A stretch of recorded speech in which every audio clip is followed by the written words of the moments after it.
Hello viewers, যারা class 8 এ পড়ছো, আজকে তাদেরকে আমি ইংলিশের ফার্স্ট ইউনিট টেস্ট পরীক্ষার জন্য সাজেশন নিয়ে চলে এসেছি। আজকে তোমাদের আমি বলে দেবো ইংলিশের কোন কোন টপিকগুলো ভালো করে পড়ে গেলে অনায়াসে তোমরা ইংলিশে প্রথম পরীক্ষাতে 30-এ 30 পাবে। তো চলো শুরু করছি। দেখো, তোমাদের কিন্তু যেগুলো সিলেবাসে রয়েছে তার মধ্যে প্রথমেই পড়ছে কিন্তু রিভিশন লেসন। অনেকেই কিন্তু এগুলো স্কিপ করো। রিভিশন লেসনটা কিন্তু স্কিপ করাটা একদমই উচিত নয়, কারণ এখান থেকে তোমাদের কিন্তু গ্রামার থাকবে। আবারও বলছি, গ্রামার তোমাদের কিন্তু রিভিশন লেসন থেকে থাকবে, ঠিক আছে? তাই প্রত্যেকে বলবো এই রিভিশন লেসনটা ভালো করে দেখে যেতে, ঠিক আছে? খুব ভালো করে দেখবে। আমি এর অ্যান্সার সময় তোমাদেরকে করিয়ে দিয়েছি এবং রিভিশন লেসন নিয়ে একটা আলাদা ভিডিও আমি এর আগে ছেড়েছিলাম। যদি তোমরা দেখতে চাও পুরো ডিটেলসে, তাহলে অবশ্যই আমার চ্যানেলে এসে ক্লাস 8 প্লেলিস্ট ফলো করবে। সেখানে দেখবে রয়েছে এই রিভিশন লেসনটা খুব ভালো করে সেখানে করে দেওয়া আছে, ঠিক আছে? তবুও তোমাদের আমি বলবো এই পরীক্ষার জন্য, প্রথম পরীক্ষার জন্য এই রিভিশন লেসনের গ্রামারগুলো একবার দেখে নিতে, ঠিক আছে? ডিগ্রি থেকে তোমাদের আসতে পারে যে কম্পারেটিভ, সুপারলেটিভ, পজিটিভ ডিগ্রি থেকে করতে হবে। এটা কিন্তু ভালো করে দেখবে, এগুলো সব কিন্তু রিভিশন লেসনের মধ্যে রয়েছে। তারপর দেখো রয়েছে হোমোফোনস, অর্থাৎ একই উচ্চারণ বাট মানেটা এবং স্পেলিংটা দুটোই কিন্তু আলাদা। এইগুলো একবার ভালো করে দেখে নিও, ঠিক আছে? প্রথম পরীক্ষার জন্য কিন্তু এই রিভিশন লেসনটা গুরুত্বপূর্ণ রয়েছে, তাই প্রত্যেককে বলবো এটা একবার দেখে নিতে। এবার চলে আসি মেন কথাতে। তোমাদের কিন্তু সিলেবাসে রয়েছে 4টে lesson, lesson 1, lesson 2, lesson 3, lesson 4। এই 4টে লেসন থেকে তোমাদের কিন্তু পরীক্ষাতে প্রশ্ন দেওয়ার কথা। কিন্তু তোমাদের একটা কথা আমি বলে রাখি, দেখো তোমাদের ইংলিশে তোমরা হয়তো এর আগে পরীক্ষা দিয়েছো ক্লাস 7-এ, একটা জিনিস ভালো করে জানো, তোমাদের একটা প্যাসেজ তুলে দেয় পড়াগুলোর থেকে, সেই প্যাসেজ ভিত্তিক কিছু প্রশ্ন দেয় এবং সেই প্রশ্নের উত্তর করতে হয়, তাই তো? আরেকটা অজানা প্যাসেজ দেয়, অর্থাৎ আনসিন দেয়, সেই প্যাসেজের কোয়েশ্চেন দেয়, সেই প্যাসেজ থেকে উত্তর করতে হয়। বোঝা গেল? মানে সেটা দেখে দেখে বুঝে নিয়ে অ্যান্সার গুলো করতে হয়। এই হলো তোমাদের ব্যাপার। তারপর থাকে গ্রামার, তারপর থাকে রাইটিং, তাই তো? তো তোমাদের কিন্তু সেইভাবেই এগোতে হবে। আমি তোমাদের যে 4টে লেসন রয়েছে, সেই 4টে লেসনের কোন কোন জায়গাগুলো পরীক্ষাতে তুলে ধরতে পারে আমি সেইটা তোমাদেরকে দেখিয়ে দেবো এবং সেই পড়াটা ভালো করে তোমরা পড়ে যাবে, ঠিক আছে? তাহলে পরীক্ষাতে যদি প্যাসেজটা অন্তত কমন পেয়ে যাও, তাহলে অ্যান্সারগুলো দিতে তোমাদের কোনো ব্যাপার না। যেখান থেকে কোয়েশ্চেন মানে প্যাসেজটা দেবে সেইখান থেকেই কোয়েশ্চেন দেবে। এমনকি যারা ইংলিশ ভয় পাচ্ছ যে কি লিখবো, তাদেরকেও একটা কথা বলি, প্যাসেজ থেকে যে লাইনটা তুমি কোয়েশ্চেন দেখতে পাচ্ছ, সেই লাইনটা যদি তুই তুলে একবার লিখে দাও অ্যান্সারের জায়গায়, তবুও তুমি কিন্তু নাম্বারটা পাবে। আর যারা ইংরেজি পারো গুছিয়ে লিখতে, তার অবশ্যই গুছিয়ে লেখার চেষ্টা করবে, ঠিক আছে? তো দেখো, ফার্স্ট অফ অল একটা কথা বলি তোমাদের, দ্য উইন্ড ক্যাপ যে তোমাদের লেসনটা রয়েছে বা অন্যান্য যে লেসনগুলো রয়েছে, লেসন 2, লেসন 3, লেসন 4, প্রত্যেকটা তোমাদের রাইটারের নেমটা কিন্তু ভালো করে দেখবে। কেমন? এই রাইটার নেমটাও কিন্তু অনেক সময় পরীক্ষাতে জিজ্ঞাসা করে, who is the writer of the wind cap বা who is the writer of the story the wind cap. বোঝা গেল? এরকম করে তোমাদের দিতে পারে। তাই প্রত্যেককে বলবো বাংলা হোক বা ইংলিশ হোক, রাইটারের নেমটা ভালো করে তৈরি করতে এবং স্টোরিটার নাম সহ অবশ্যই, ঠিক আছে? চলো দেখে নাও উইন্ড ক্যাপের কোন কোন জায়গাগুলো বেশি করে জোর দিয়ে পড়বে। দেয়ার ওয়াজ থেকে স্টার্ট করো একদম, তার পরের পাতায় অ্যান্ড বোট পর্যন্ত শেষ। অর্থাৎ এইটুকুনি একটা প্যাসেজ হলো, এই প্যাসেজ থেকে প্রশ্ন দিতে পারে, ভালো করে করবে, ঠিক আছে? পাতা নম্বর 8-এ চলে এসো। আবার কোনটা করবে? Well the wind cap worked as the fairy had said but that one condition prevailed. এইটা থেকে শুরু কর। ঠিক তার পরের পাতাতে হিম অ্যাশোর পর্যন্ত একটা প্যাসেজ দেখবে। এখান থেকে এরকমও হতে পারে টুকরো করে দিল, অর্থাৎ ছোট করে দিল, কিন্তু এই পর্যন্ত একটা প্যাসেজ হবে, এই পর্যন্ত ভালো করে পড়বে, ঠিক আছে? তার পরের পাতায় পাতা নম্বর 10-এ তোমরা এখান থেকে করবে ও লেট মি গো অ্যাশোর থেকে একদম অফ হিজ হেড পর্যন্ত এই একটা প্যাসেজ হবে। অর্থাৎ তোমাদের পরীক্ষাতে যে প্যাসেজগুলো দেওয়ার সম্ভাবনা রয়েছে সেইগুলো আমি দেখাচ্ছি, এটা ভালো করে পড়বে। এবার চলে এসো গ্রামার। এই লেসনেরই গ্রামার কোনটা দেখবে? ঠিক অ্যাক্টিভিটি 8 এই যেটা রয়েছে প্রেজেন্ট পারফেক্ট কন্টিনিউয়াস টেন্স, এইটা ভালো করে দেখবে। এর ফর্মটাও দেখে নাও, সাবজেক্ট প্লাস হ্যাভ বিন বা হ্যাজ বিন থাকবে, ভার্বের সঙ্গে আইএনজি থাকবে আর অবজেক্ট থাকবে, ঠিক আছে? এই ফরম্যাট থাকলেই চোখ বন্ধ করে বলবে যে সেন্টেন্সটা হচ্ছে প্রেজেন্ট পারফেক্ট কন্টিনিউয়াস টেন্স। ভালো করে দেখবে। তার ঠিক পরের পাতাতে রয়েছে পাস্ট পারফেক্ট কন্টিনিউয়াস টেন্স, ঠিক একই, শুধু হ্যাজ বিন হ্যাভ বিনের জায়গায় হ্যাড বিন বসবে। বোঝা গেল? এটা হচ্ছে past perfect continuous tense, activity 8B। তারপর চলে আসে অ্যাক্টিভিটি 8C, এটা দেখবে। অর্থাৎ এই লেসনেরই বলছি, এই লেসনেরই আন্ডারে কিন্তু এই গ্রামারগুলো তোমাদের দেখতে হবে। কেমন? আর মাথায় রাখবে পরীক্ষা হবে 30-এর মধ্যে। তাই যেগুলো আমি বলছি প্রত্যেকটা ভালো করে দেখো কিন্তু। অ্যান্টোনিম থাকতে পারে, অর্থাৎ বিপরীত শব্দ বা অপোজিট ওয়ার্ডগুলো থাকতে পারে, এটাও একবার দেখে নেবে অ্যাক্টিভিটি 9টা। এরপর চলে এসো লেসন 2 ক্লাউডস। ক্লাউডসের রাইটার নামটাও ভালো করে দেখবে। এবার চলো ক্লাউডস থেকে কোন কোন প্যাসেজ বা কোন কোন জায়গাগুলো প্যাসেজের জন্য করবে।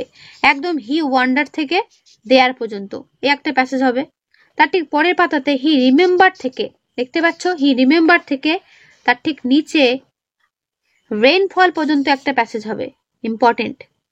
তার ঠিক পরের পাতাতে রিফ্রেশ থেকে, একদম রিফ্রেশ থেকে চলে এসো আন্ডার রুট পর্যন্ত একটা প্যাসেজ হবে।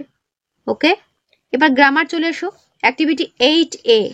অ্যাক্টিভিটি 8 এর ফিউচার কন্টিনিউয়াস টেন্সের ফর্মুলাটা দেখে নাও। সাবজেক্ট প্লাস শ্যাল বি বা উইল বি প্লাস ভার্বের সঙ্গে আইএনজি প্লাস অবজেক্ট, এরকম যদি দেখতে পারো তাহলে অবশ্যই সেটা সেন্টেন্স হবে ফিউচার কন্টিনিউয়াস টেন্স। ওকে, দেখবে এটা। তারপর অ্যাক্টিভিটি 8B রয়েছে ফিউচার পারফেক্ট টেন্স। কি থাকবে? শ্যাল হ্যাভ প্লাস ভার্বের সঙ্গে থার্ড ফর্ম অর্থাৎ V3, রিটেন, রাইট, রোট, রিটেন, বুঝতেই পারছো? তো সাবজেক্ট প্লাস শ্যাল হ্যাভ বা উইল হ্যাভ প্লাস ভার্বের সঙ্গে থার্ড ফর্ম, তারপর অবজেক্ট করবে। অ্যাক্টিভিটি 8A 8B এগুলো ভালো করে দেখবে। অ্যাক্টিভিটি 9টা দেখে নাও কি রয়েছে, antonym with suffix and suffix নয় প্রিফিক্স দিয়ে, বোঝা গেল? অর্থাৎ প্রথমে বসিয়ে এগুলো দিয়ে অ্যান্টোনিম করতে হবে। 9টাও ভালো করে দেখবে।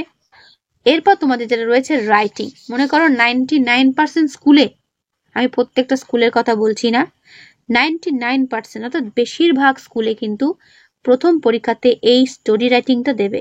কিসের না, দুই বন্ধু একটা বনের মধ্যে যাচ্ছিল, একটা ভাল্লুক এসেছিল, মনে পড়ছে প্রত্যেকের গল্পটা? আশা করি অনেকেই কম বেশিটা আমরা পড়েছি। তো এই গল্পটা তোমাদের হিন্টস দিয়ে দেবে, শর্ট স্টোরি করে লিখতে হবে। তার জন্য কি করতে হয়, রাইটিংটা একটা শিরোনাম থাকে বা একটা টাইটেল থাকে, আর থাকে একটা মোরাল বা নীতি কথা, সেটা দিয়ে স্টোরিগুলো লিখতে হয়। খুব সহজ, যদি তোমরা করতে পারো ভালো, আর যদি অ্যান্সার করতে না পারো অবশ্যই আমায় কমেন্টে জানিও, আমি শর্টসের মাধ্যমে তোমাদের এই রাইটিংটা দিয়ে দেবো, ঠিক আছে? এটা কিন্তু করো, কেমন? এরপরে lesson 3 an April day, Henry Wadsworth Longfellow, very very important, ঠিক আছে? এই কবিতাটার প্রথম যে স্ট্যান্ডারে রয়েছে, অর্থাৎ এইটার এবং এইটা, এই স্ট্যান্ডাটাই হলো এর একটা প্যাসেজ, অর্থাৎ এই স্ট্যান্ডারটা তুলে দেবে। এই দুটো ছক আর কি, দুটো মানে কি বলবো, এই দুটো স্ট্যান্ডা তুলে দেবে। তো সেখান থেকে তোমাদের কিন্তু কোশ্চেন দেবে, তাই এই কবিতাটা ভালো করে পড়ে নিও।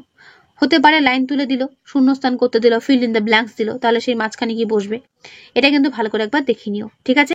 আর যে রেড কালারের ওয়ার্ডগুলো রয়েছে কবিতার মধ্যে, এই রেড কালারের ওয়ার্ডের মিনিংগুলো একবার দেখে নিও, কেমন? এই কবিতার ক্ষেত্রে অ্যাক্টিভিটি 1টা তোমাদের প্রত্যেকে আমি দেখতে বলবো শর্ট কোয়েশ্চেনের জন্য, আর দেখতে বলবো হু অ্যান্ড ডিড হোয়াট অ্যাক্টিভিটি 4টা করে যাবে, অ্যান্ড অ্যাক্টিভিটি 5 এর এ আর বি এরটা কিন্তু দেখে যাবে, ঠিক আছে? বোঝাতে পারলাম? করবে। এরপর চলো সে অ্যাক্টিভিটি 6B। অ্যাক্টিভিটি 6Bর ক্ষেত্রে করবে এটা কিসের না, ফিউচার কন্টিনিউয়াস টেন্স নাকি ফিউচার পারফেক্ট টেন্স, এটা তোমাদের এখানে কি করতে হবে, বসাতে হবে।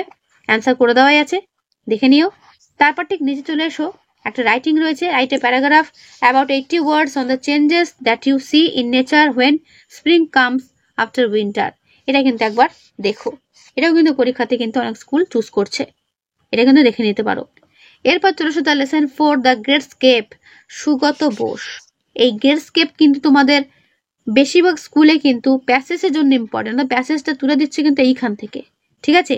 এই গ্রেট স্কেপ মানে গ্রেট স্কেপ গল্পটার এই সুগত বোসের যে ব্যাপারটা এই পর্যন্ত, এটা কিন্তু একবার পড়ে নিও, অর্থাৎ লেখক পরিচিতি যেটা আর কি তোমাদের একবার পড়ে নিও। এখান থেকে কিছু ছোট ছোট কোশ্চেন হতে পারে, ঠিক আছে? এবার প্যাসেজ দেখে নাও। লুকিং পেল অ্যান্ড থিন থেকে প্যাসেজ জন্য বলছি, এখান থেকে শুরু হলো, ঠিক তার পরের পাতায় ব্রডকাস্ট পর্যন্ত শেষ হলো, এই পর্যন্ত কিন্তু একটা প্যাসেজ হবে, ইম্পর্টেন্ট। তার ঠিক পরের পাতায় সুভাষ হ্যাড ক্যাবেলড, এখান থেকে ওয়াজ টু ট্রাভেল পর্যন্ত একটা প্যাসেজ হবে, ঠিক আছে? উনি কি ছদ্মবেশে নিয়েছিলেন সেটাও কিন্তু পরীক্ষাতে আসে, ঠিক আছে? সেটাও ভালো করে খুঁটিয়ে পড়বে, বলতে চাইছি এই দ্য গ্রেট স্কেপ গল্পটা খুঁটিয়ে পড়বে। তারপরে অন 16 জানুয়ারি থেকে একদম তার নিচে দেখো রয়েছে এই পর্যন্ত। তারপরের পাতা নম্বর 36 এ এস ক্যালকাটা থেকে একদম লাগেজ পর্যন্ত এই একটা প্যাসেজ হবে, বুঝতে পারছো? খুব ইম্পর্টেন্ট একটা গল্প এবং খুব ভালো একটা গল্প, এটা কিন্তু এই পর্যন্ত একটা প্যাসেজ হবে, তাই ভালো করে দেখো কিন্তু। এবার চলো অ্যাক্টিভিটি 8 এর মধ্যে যেটা রয়েছে করবে ইনফিনিটিভস। ইনফিনিটিভসটা কিন্তু ভালো করে দেখবে, ঠিক আছে। টু টু টিও টু, এই টিও টু আমরা ইউজ করি কিসের ক্ষেত্রে? ইনফিনিটিভের জন্য, ঠিক আছে। তার নিচে দেখো রয়েছে আন্ডারলাইন দ্য ইনফিনিটিভ, যেখানে যেখানে ইনফিনিটিভ রয়েছে সেটা আন্ডারলাইন করো। অ্যান্সার করে দেওয়া আছে, করবে। এই ইনফিনিটিভ ভালো করে দেখবে। তারপর হচ্ছে অ্যাক্টিভিটি 9, প্রিফিক্স অ্যান্ড সাফিক্স বসাতে হবে, করবে। এরপর দেখো একটা লেটার রয়েছে, চিঠি। এই চিঠিটা ভালো করে দেখবে, এটাও কিন্তু তোমাদের ফার্স্ট ইউনিট টেস্ট পরীক্ষার জন্য ইম্পর্টেন্ট। অনেক স্কুলে কিন্তু এটা চুজ করেছে। Suppose you have read an interesting adventure story recently, একটা ভালো গল্প পড়েছো। Write a letter in about 80 words to your aunt, কাকিমাকে চিঠি লেখো বা পিসিকে চিঠি লেখো বা মাসিকে চিঠি লেখো। কিসের জন্য? না describing the story and telling her why you like it. অর্থাৎ গল্পটা পুরো ডিসক্রাইব করবে এবং কেন তোমার ভালো লেগেছে, মানে কেন তোমার ভালো লেগেছে সেটা তোমাকে বলতে হবে। বোঝা গেল?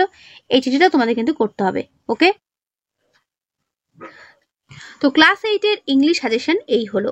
এগুলো আমি যেগুলো আমি বললাম সেগুলো মন দিয়ে করে যাও। প্রত্যেকের পরীক্ষা ভালো হতেই হবে, মানে হবেই, ঠিক আছে। একটু ভরসা করে এগুলো করে যাও, দেখবে পরীক্ষার হলে কি, ঠিক আছে। তাই যে বাজার ভিডিওটা দেখছো অবশ্যই কিন্তু বন্ধুদের কাছে শেয়ার করে দিও, যত পারো বন্ধুদের কাছে শেয়ার করে দিও। তো আজকের ভিডিওটা আমি এখানেই শেষ করছি। পরীক্ষা প্রত্যেকে ভালো করে দিও, মন দিয়ে দিও, ঠিক আছে। আর যেগুলো আমি বলছি সেগুলো কিন্তু ভালো করে যেও বা দেখে যেও। তো আজকে